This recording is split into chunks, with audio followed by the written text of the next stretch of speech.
Muhammadiyah, Profesor Dr. Kiai Haji Haidar Nasir untuk menjelaskan tentang cara sholat Id di masa pandemi COVID-19.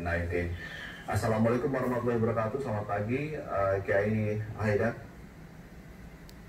Waalaikumsalam warahmatullahi wabarakatuh. Selamat pagi, Mas Ade ya. Ya, betul. Selamat pagi, Pak Haidar. Pak Haidar, apa isi anjuran dari PP Muhammadiyah terkait polemik sholat Idul Fitri tahun ini?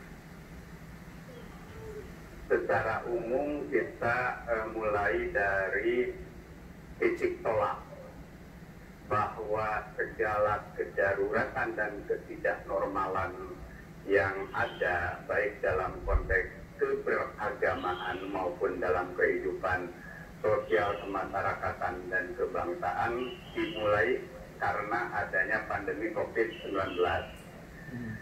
Dan pandemi ini kan dahsyat, sehingga kita tidak bisa bermain banyak asumsi, termasuk mengklaster dari sudut kami, gerakan-gerakan keagamaan.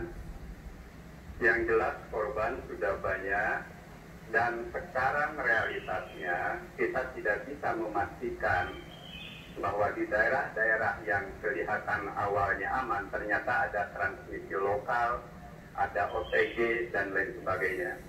Karena itu dalam pandangan kami Muhammadiyah, dengan pendekatan wilayah ini, pendekatan ke teritorial secara keseluruhan, bahwa wabah ini merupakan wabah yang daya tularnya luar biasa. Karena itu di samping tindakan untuk penanganan korban yang positif dan lain sebagainya, kita memastikan tidak ada rantai penularan yang luas.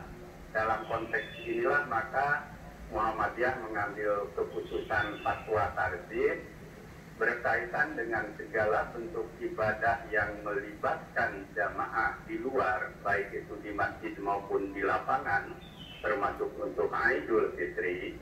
Pada prinsipnya khusus Idul Fitri karena sifatnya sunnah,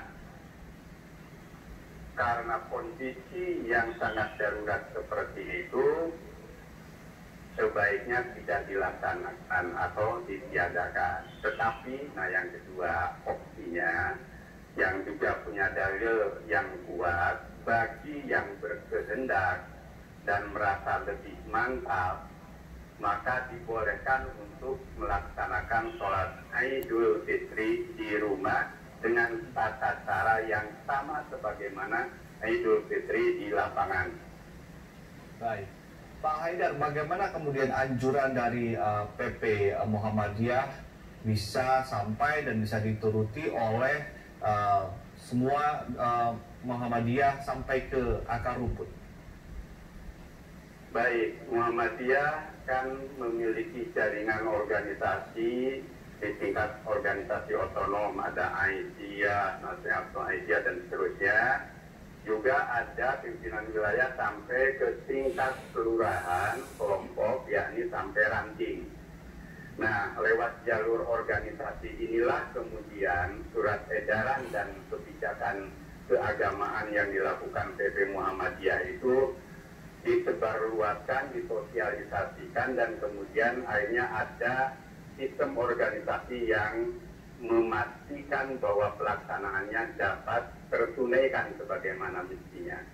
Ya tentu di bawah itu karena juga umat Islam beragam, selalu ada dinamika keberagaman itu, tetapi sebenarnya kalau seluruh tokoh organisasi dan kekuatan agama di lingkungan umat Islam berpikir dua hal. Yang pertama bahwa segala sesuatunya dimulai dari darurat, maka pola pikir keagamaan kita juga jangan normal tetapi darurat.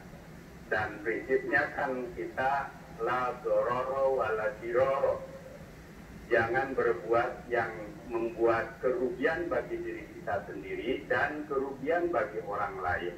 Baik. Yang kedua, ukhuwah. Nah, kalau kita ingin benar-benar ukhuwah, mestinya eliminasi sedapat mungkin berbeda-beda demi keadaan bisa kita cegah bersama.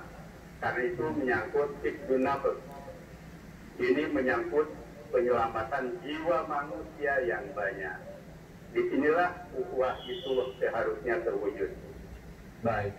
Pak Haidar, saat yang lain pedoman di rumah atau berjemaah masjid atau berjemaah di masjid tergantung pada ada atau tidaknya kasus COVID-19 di daerah tersebut. Nah, PP Muhammadiyah dengan firm menganjurkan di rumah saja begitu ya. Apa yang kemudian ingin Anda sampaikan Pak Haidar kepada mereka-mereka yang saat ini masih bingung, jangan-jangan kalau dia sholat idnya di rumah nggak afdol begitu? Dua hal saja. Kalau kita ingin ada kepastian dan kemantapan beragama. Yang pertama, seperti saya sampaikan tadi, bahwa keadaan ini darurat. Dan darurat itu membuat kita sesuatu yang tidak boleh aja menjadi boleh. Dan sesuatu yang boleh dilakukan, boleh tidak dilakukan. Gitu kan? Nah, karena itu maka jangan berpikir dalam posisi normal. Dan kondisi darurat ini harus pertimbangannya adalah kesehatan dan penyebaran pandemi. Yang kedua, khusus untuk Idul Fitri, itu kan prinsipnya sunnah, biarpun sunnah muakkadah, sunnah yang kuat. Jika dalam keadaan biasa saja, bagi mereka yang tidak menunaikannya tidak dapat dosa dan ancaman agama, maka dalam keadaan darurat tentu juga kita tidak akan dapat ancaman dan dapat dosa karena meninggalkannya. Hanya kita tidak dapat pahala. Nah, tetapi karena Idul Fitri itu sholat sunnah muakkadah, maka soal pelaksananya saja.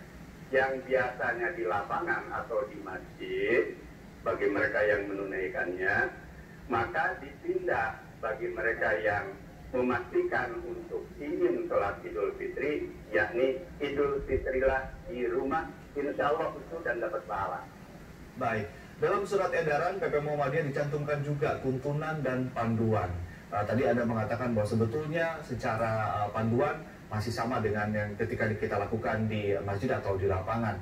Apa yang melatar belakangi kemudian PP Muhammadiyah mencantumkan panduan juga di surat edaran? Tidak hanya anjuran, begitu. Beda dengan yang lain hanya memberikan pilihan, tapi PP Muhammadiyah dengan rinci memberikan panduannya juga. Apa yang melatar belakangi ini? Idul Fitri sebagaimana Idul Adha itu kan sholat id yang sholat sunnah yang spesial. Spesial karena ada unsur syiar atau semarak dan kegembiraan. Sampai Nabi bersabda, "Hada iduna ahlal Islam." Ini adalah hari rayanya kami kaum muslim. Karena sebelumnya juga ada praktek sholat seperti ibadah-ibadah atau ritual seperti itu. Nah, kita memberi pedoman bagi mereka yang melaksanakan sholat Idul Fitri di rumah, itu prinsipnya sama dengan yang kita lakukan di luar rumah. Ada sholat 2 rakaat dengan menggunakan khutbah, ada khutbah, ya tentu ada imamnya, gitu, ada khutbah. Kemudian di rakaat pertama memakai takbir 7 kali di luar takbiratul ihram. Kemudian untuk rakaat yang kedua takbir 5 kali di luar takbir istidal dari sujud kepada berdiri. Nah, prinsip ini dipakai. Nah, bagaimana bagi mereka yang tidak bisa menunaikan? Memang ada 2 pendapat. Kalau bagi keluarga-keluarga yang tidak ada imam, kemudian tidak mampu menunaikannya, ya tidak perlu menunaikannya. Bisa dengan takbir, walitukabbirullah, dan selalu berzikir kepada Allah, dan suasananya tetap suasana Idul Fitri. Tapi bagi mereka yang ingin melaksanakan, ya ditunaikan sebagaimana mestinya. Dalam keadaan seperti ini, pastikan bahwa nilai niat, kekhusyuan, dan manfaat dari ibadah itulah yang perlu kita tunaikan dan menjadi kerangka kita berpikir. Allah Maha Tahu, yuridullah bikumul yusra wala yuridu bikumul usra.